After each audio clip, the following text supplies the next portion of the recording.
पारा कहती है, देखो, मैं अभी शॉपिंग करने जा रही हूँ। ठीक है, तुम थोड़ा घर का ख्याल रखना। बच्चे स्कूल से आ जाएं तो उन्हें खाना खुला देना। मीना कहती है, जी मालिकन, जैसा आप कहीं। मीना अपनी गाड़ी में बैठकर शॉपिंग के लिए निकल जाती है। गाड़ी में बैठते ही इसे याद आता है, अरे, मैंने अपने नोट की गड्डी अपने कमरे में यूं ही खिली छोड़ दी थी। अगर किसी ने उठा ली तो। मीना सोचती है, ये नई नौकरानी पैसे तो नहीं निकाल लेगी। फिर इसे ख्याल आता है, नहीं, मैं इसके घर जाकर देख लूंगी कि ये भरोसे के लायक है या नहीं। ऐसा सोचकर मीना शॉपिंग के लिए निकल जाती है और एक बड़े मॉल में पहुंचकर मैनेजर से बहुत सारे कंबल का ऑर्डर देती है। आपको पता है ना कि हर साल मैं गरीबों में कंबल और खाना बांटती हूँ। इस साल मुझे कम से कम 1000 कंबल का सीट चाहिए। मैनेजर कहता है, जी बिल्कुल, जैसा आप चाहिए वैसा होगा। मैं 1000 कंबल आपके घर पहुंचा दूंगा। मीना अपना ऑर्डर देकर अपने लिए एक महंगी रजाई खरीदती है और घर वापस आ जाती है। पारा जब रजाई देखती है तो अपने बच्चों के बारे में सोचती है, हाय, बच्चों के लिए रजाई लेनी थी लेकिन मेरे पास पैसे नहीं हैं। अब क्या करूं? इसी दौरान मीना पारा का चेहरा देखकर कुछ समझ नहीं पाती और पूछती है, पारा, तुम्हारा चेहरा उदास क्यों है? पारा कहती है, बस ऐसे ही मालिकन। मैंने सारा काम कर लिया है। अब मैं जा रही हूँ, बच्चे घर में मेरा इंतजार कर रहे होंगे। बच्चे धूप में आंगन में बैठे होते हैं। पारा पूछती है, तुम लोग यहाँ क्यों बैठे हो? घर के अंदर क्यों नहीं हो?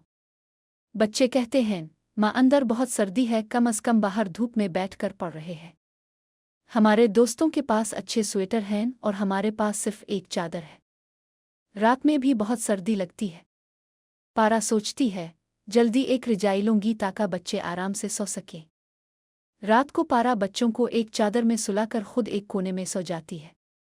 अगले दिन सुबह रहीम काम पर जाता है। दिन भर मेहनत करने के बाद शाम को मालिक से कुछ पैसे मांगता है। मालिक, मेरे बच्चे रोजाना सर्दी में सोते हैं, मुझे कुछ पैसे दीजिए। मालिक कहता है, अभी मेरे पास पैसे नहीं, कल बैंक से लेकर दूंगा। रहीम उदास घर वापस आता है। रात को वो बच्चों के साथ एक चादर में सो जाता है। बच्चों को सर्दी लगने की वजह से वो बीमार हो जाते हैं। पारा और रहीम बहुत फिक्रमंद हो जाते हैं। इसी दौरान मालिकन मीना एक हफ्ते के लिए बाहर चली जाती है, जिस पर पारा को अफसोस होता है। रहीम एक दिन घर वापस आते हुए रास्ते में एक लड़की के हादसे को देखता है और फौरन इसे अस्पताल ले जाता है। अपनी रकम उसके इलाज पर खर्च कर देता है, बच्चों की फिक्र छोड़कर। इसका ये अमल देखकर एक अमीर आदमी उनके घर आता है, रजाई, गर्म कपड़े और खाने का सामान लाता है और कहता है, मैं आपका शुक्र अदा करने आया हूँ। आपने मेरी बच्ची की जान बचाई है।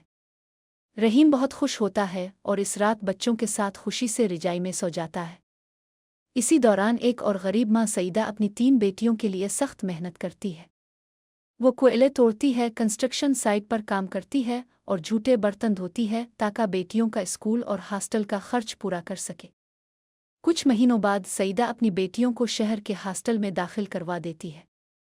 वो खुद भी ज्यादा मेहनत करती है ताकि बेटियां बेहतर जिंदगी गुजार सके।